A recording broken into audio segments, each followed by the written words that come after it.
Now is Arkansas Congressman Rick Crawford. He is the chairman of the House Intelligence Committee and is a United States Army veteran. Congressman, thank you so much for your service to this great nation, number one. You bet. Thank you. Before I get into the Iran situation, we just heard Madison's report on these AI models. What are your thoughts on these concerns, Mr. Chairman, around AI and the powerful nature of these new models? Well, I think everybody kind of has these concerns about AI, myself included. I think they're legitimate concerns about where we go with AI. However, I think it's important to note that AI is going to be a critical driver of our economy, and it's going to be necessary for us to be leading in that space. If we cede that space to China, we're in bad shape. So I think it's important to kind of get past some of the propaganda surrounding AI. And quite frankly, China is delivering on that propaganda. They want to position themselves to be the lead in AI, which tees up other opportunities for them to supplant us in various categories. So I think we have to do a better job of communicating what AI is, what it does, what we expect of it, what it can be, what it should be for this country, but we have to be leaders in that space. Oh, for sure. What are your thoughts on the recent escalations in the Middle East? It feels that, again, the war is back on. The president yesterday said the ceasefire is over. He's not going to deal with this back and forth. And he said he'd rather finish the job than do a deal at this point. Your reaction? Yeah, I've had this concern all along. I said from the beginning, if there was a deal to be made, Donald Trump could make it. But there apparently is no deal to be made. So he's right to say, let's just finish the job. I think the rest of our allies and partners in the region would appreciate that as well. Heck, we've seen the strikes against Bahrain, Qatar. And I just saw open source reporting that there was some strikes in Jordanian airspace. Jordan. I mean, they're going after everybody just to act out because they're upset about the fact that they haven't been able to make a deal or even in good faith with the United States. This is crazy, and it's time to end this. I think the Iranian people, you see these AstroTurf crowds supporting the regime in Tehran, but I don't believe that propaganda. I think the Iranian people are supportive of the United States coming in and helping them to achieve liberty, and I think that's the direction we need to go. Oh, for sure. The Iranian people are thanking President Trump. It's all over social media. But look, I mean, when you say finish the job, what does that mean? You're right. I mean, airstrikes in Jordanian airspace, you know, the Iranians leadership, for some reason, think it's a good idea to lash out at their friends in the region. It has only strengthened relations with the United States between the U.S. and those players.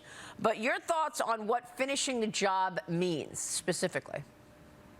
We have to absolutely restore free flow of the Strait of Hormuz. That can't continue to be leveraged for the Iranians. It has been for 47 years.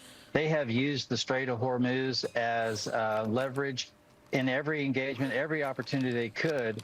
And it's time for that to end, number one. Number two, there can be no more ballistic missile production, no more nuclear proliferation at all. And I think President Trump agrees with that. What the Strait of Hormuz and their ability to leverage it has done has allowed them the operating space to create ballistic missiles, which allowed for them to create nuclear possibilities. And so all of those things have to stop. But we've got to restore normal order in Strait of Hormuz as an international waterway. They don't have any more sovereign right to that than the nation of Oman or the Emirates. And it's international waterway, and they can't toll it. They can't choke it. They've got to stop the mining operations. And we need to restore order there, and I think the president is going to do that. Well, I think that's right, and everyone that I've spoken with about this agrees with your sentiment that the president needs to finish the job. And that's why I wanted to get more specific on what that means. Do you believe that finishing the job means we will need boots on the ground in Iran? I'm not sure at this point that that's necessary. I think what the president has demonstrated a pretty big complement of options that this can be achieved without necessarily putting boots on the ground. So I wouldn't take any option off the table, but I don't think at this point that that's something that's being considered. Yeah, and I know that the president does not want to do that, certainly doesn't want to do that at all, but certainly doesn't want to do it now at this moment in time, a couple months away from the midterm elections. But the Senate Intelligence Committee is going to hold a hearing next week on Jay Clayton's nomination as the new director of national intelligence. That hearing, of course, delayed by President Trump last month when Bill Pulte was serving as acting DNI. He's been serving there since June 19th, but Pulte's appointment led to a breakdown in negotiations on the Foreign Intelligence Surveillance Act, or FISA. The surveillance bill lapsed for the first time since its enactment, Congressman, as you know. By the way, the president posted, I thought this was so funny. He posted this: why are the Democrats so afraid of Bill Pulte as DNI? He would only be acting. What do they have to be afraid of? What are they hiding? There must be something big, mustn't there be? What is the latest on the FISA talks, and how crucial is it to get that funding restored? Your thoughts on Jay Clayton as well? Well, the president raises a good point. What are they afraid of? This was, I think, thrown up there as just one more roadblock for them to impede progress as it applies to us trying to get 702 across the finish line. I mean, they were looking for any excuse. This was the excuse. It's unnecessary. We're in uncharted waters right now. 702 is a critical national security tool. Everybody will tell you that. We shouldn't play games with 702. We shouldn't say, well, this individual can have it, but this individual can't. Well, the reality is the DNI has no 702 query authority anyway. What you're trying to do is make a political statement, and you're doing it with the wrong tool at the wrong time. This was the wrong hostage to take. It's just not a good fight for them, and what they've done is imperiled national security in the process. Yeah, all good points. Meanwhile, got to get your take on what gets done before the midterms between you and your colleagues. A lot on the docket for the House and Senate when they return next week, July 13th. You've got defense funding. You've got GOP infighting in the House, Senator Mitch McConnell's unclear return date, and why, by the way, Elaine Chao went to Beijing 3 days after Mitch McConnell was sickened and failing. Some are concerned that important defense bills like the NDAA and the Defense Appropriations Bill will not be passed before August recess. Congressman, if you had to name the most important priorities for the House going into the midterms, because you only have a limited amount of time, you can only get a couple of things done, what would that be?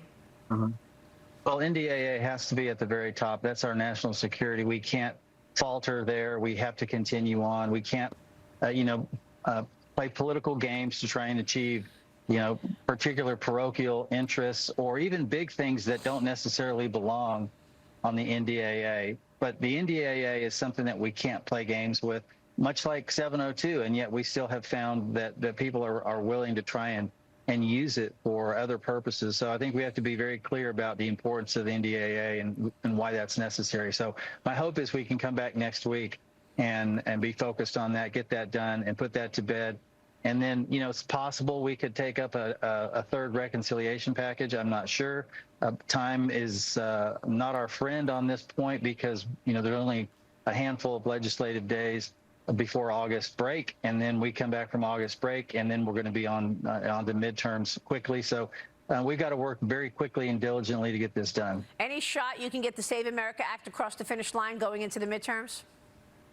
Well, heck, we've passed it 3 times in the House. We'll probably pass it a 4th time. That's I wish right. the Senate would get off the dime and recognize that 80% of Americans want this. It's just common sense. Yeah. And yet they continue to dither over there on the Senate side, which is not unusual. I don't understand. Honestly, I don't. Congressman, it's great to see you this morning. Thank you, sir. Yes, ma'am. You too. Thank you. Chairman Rick Crawford. Stay with